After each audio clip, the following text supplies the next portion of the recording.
लोगों की धारणा है कि जैसा देखा वैसा बोलना सत्य है, या जैसा सुना उसे वैसा बोलना सत्य है। लेकिन ऐसा नहीं है। जैसे कोई व्यक्ति है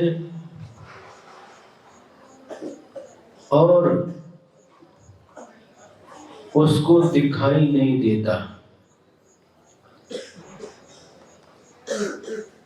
उसकी आंखें तो हैं पर देख नहीं सकती, उसे क्या कहते हैं बताओ? अंधा बोलते हैं।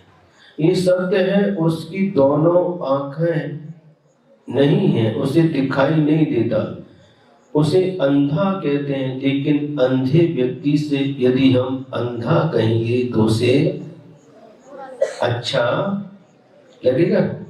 अच्छा नहीं लगेगा।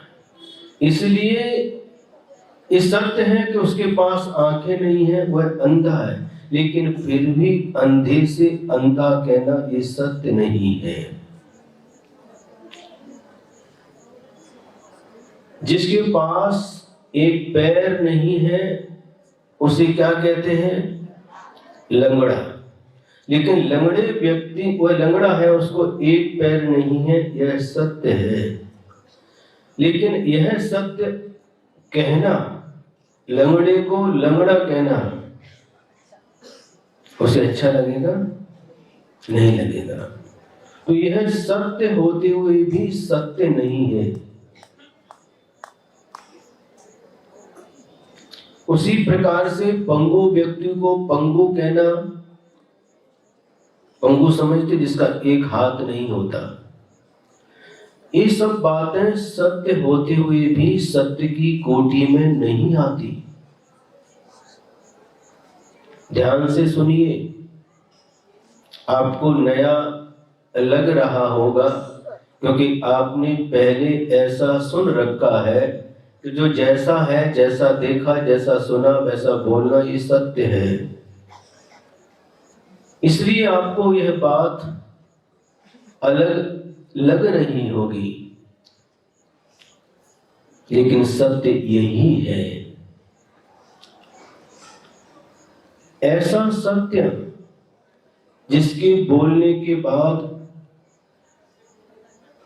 सामने वाले व्यक्ति के ऊपर संकट आ जाए, ऐसा सत्य जिसको बोलने के बाद सामने वाला व्यक्ति परेशानी में पड़ जाए, ऐसा सत्य के सत्य बोलने के बाद उसके ऊपर दुख आ जाए, उसका जीवन बर्बाद हो जाए, ऐसा सत्य भी सत्य नहीं कहलाता। जिस सत्य के बोलने से किसी प्राणी के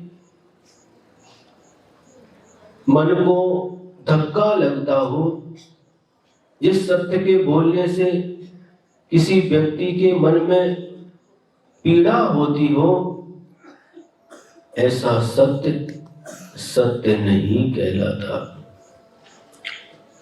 समझ रहे हैं? भले ही सत्य है, अपने शास्त्रों में लिखा है कि चोर को चोर कहना, यह भी सत्य नहीं है।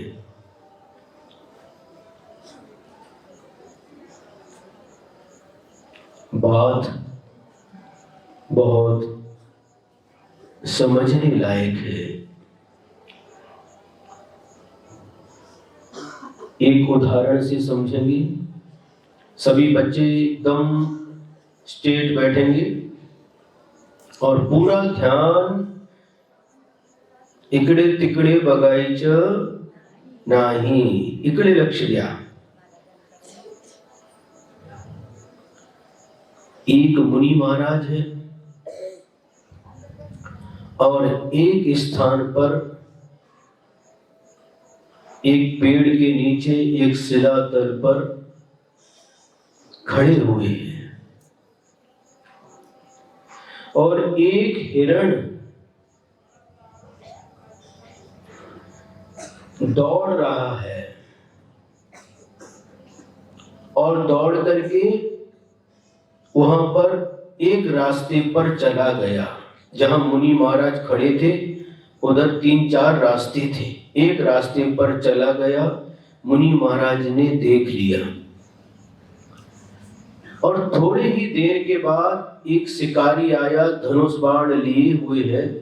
इधर उधर देखता है, रास्ते 3-4 दिखाई दे रहे, हिरण किधर गया वह समझ नहीं पाता।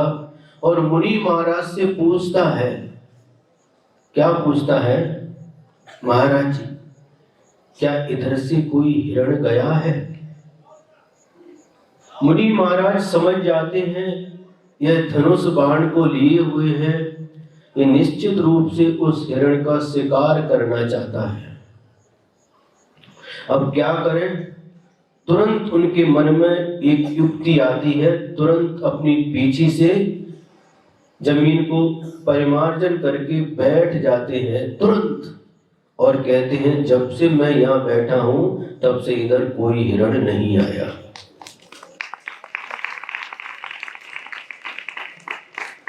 समझ में आया? पहले खड़े थे और बैठ गए, ये सत्य भी हो गया। जब से मैं यहाँ बैठा हूं तब से कोई हिरण इधर नहीं गया। वह व्यक्ति वापस चला जाता है और हिरण की प्राणों की रक्षा हो जाती है। समझ में आया?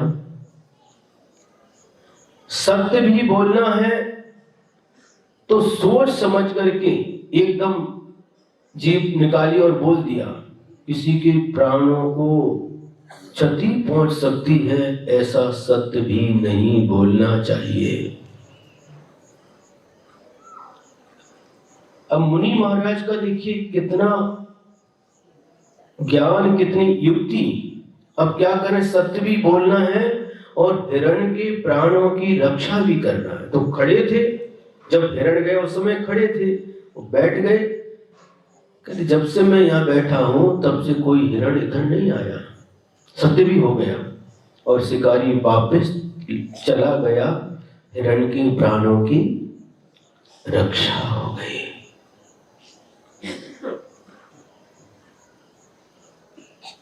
और कभी असत्य बोल करके भी यदि किसी के प्राणों की रक्षा होती हो तो आचार्य कहते हुए असत्य भी सत्य कहलाता है।